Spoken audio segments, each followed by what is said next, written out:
Hello, I'm Jacob Banta. I'm an 8th grader, and welcome to my presentation. Today I'll be talking about my project, which was a toy drive for the Antioch Animal Shelter. I'll go over a little bit of background info, what my goals were, some questions that I asked, my action plan, the product of my project, and some reflections. So if you would like to do a project similar to mine, you can learn a little bit. So let's get right into it. So as you already know, I'm Jacob Banta, and my project was to do a toy drive for the Antioch Animal Shelter. This project is defined as an indirect service project because I'm not directly helping them. I'm giving them the things that they need so that they can use them. Now this might sound like a lot to do by yourself, which is why I had an advisor. Her name is Miss Ashford, and if you get her as an advisor, she'll help you out a lot. Something else important that you should know is why I chose the Antioch shelter instead of any other shelter. I chose the Antioch shelter because that's where I got my dog, Brody, and I really wanted to give back to them. Goals. My goal was to help the Antioch Animal Shelter by donating toys, leashes, and collars. When I made my goal, I needed to have a who, what, and where. Who being who's getting help by this project, and that would be the Antioch Pet Shelter and new pet families. What meaning what's being done, and that's of course a toy drive, but it's not just toys, I also needed to donate leashes and collars. And of course, where. Where is where the help was going, where all those donations needed to go. That place was the Antioch Animal Shelter. Setting the goal. Something else that I had to do when I made my goal was to make sure that it was measurable, achievable, and time-bound. This is very important because as you'll learn when you need to do it, making sure your goal is measurable, achievable, and time-bound is something that you'll use a lot. So was my goal measurable? Well, as that giant green check mark already tells you, yes, my goal was measurable. It was measurable because I had a numeric goal that I was also aiming for. That goal was to have 20 kits, one kit being a toy, a leash, and a collar. Now for the next one, yes, my goal was achievable because, come on, who doesn't like dogs and want to help them out?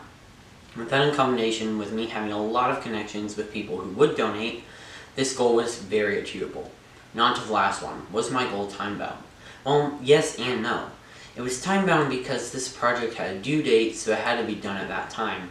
But no, because it can keep going even after the project was due. Research question. When I was working on my project, I needed to ask some questions. One of those questions was, why is my project important? And to answer that question, my project is important because I can help dogs and their new families by giving them some of the basics, like a toy, a leash, and a collar. This is helpful because it takes one less thing off their mind when getting a new dog. It also makes things a little less expensive because, trust me, dogs are expensive. I didn't just immediately know the answer to that question when I first asked it to myself. I only had a little bit of prior knowledge of, was this even something worth doing? That prior knowledge was that some animal shelters in the area needed donations of any sort. For example, the Contra Costa Animal Shelter needed towels and blankets. This let me know that any shelter could probably use at least something. To answer my question, I needed resources. I got this information by calling the Antioch Animal Shelter. After doing so, I got all the information that I needed. They needed toys, leashes, and collars. And unlike the Contra Costa County Shelter, they didn't need towels and blankets. I was ready to start step 2 of my action plan. My action plan laid out all the major parts of completing the service part of my project.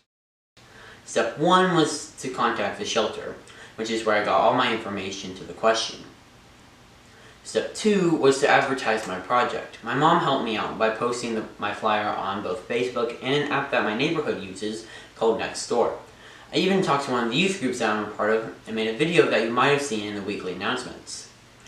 All of this was to make sure that people knew it was happening and I could get as many donations as possible. Step 3 was to collect donations. This is the part that took the longest because almost every day I had to either ride my bike or have my mom drive me to Oak Grove so I could collect any donations that might have been left there. I also had a bit at my house that I needed to check regularly as well.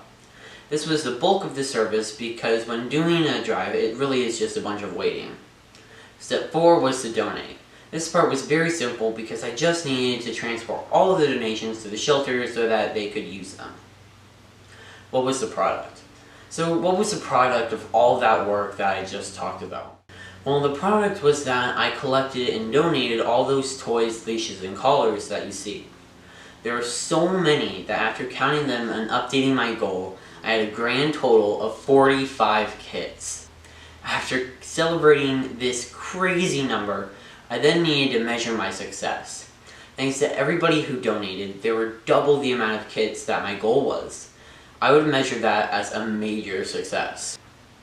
My thoughts on the project. Being specific with what I wanted to donate gave me a few worries about my project. I'm really happy that my worries didn't come to life though, because now that everything's been donated, I'm really happy that I was able to help the shelter where I got my dog. Reflection. As anyone should do after completing any type of project, it's time to reflect. The first thing that I reflected on was, what did I learn? I feel that I learned how I should manage my time when working on things. Time management is key in anything you do, and I think this project really helped me understand the importance of it. Another thing I thought about was, how did this project make me feel? Well, like I said before, I was definitely a little worried about the whole thing, about if people would donate, or would I even finish the project on time. Although after donating all those items, I felt a whole lot better knowing that I was able to help at least one person, and even better, it's where I got my dog. One challenge of the whole thing would most likely be I had to get donations from people who live kind of far away from me. In one instance, we decided it'd just be easier if they just sent money. In another case, I needed people to drop off the donations to one person and then they had to drive it all to my house. In another case, I needed people to drop off the donations to one person and then they had to drive it all to my house.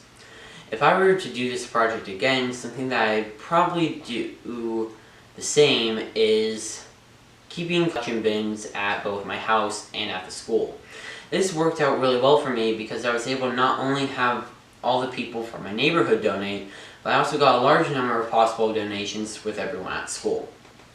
Something that I would do differently though is make it more clear that I accept cash donations, because those were very helpful since I could just go out and buy whatever I was short, and that really helped me meet my goal at the end.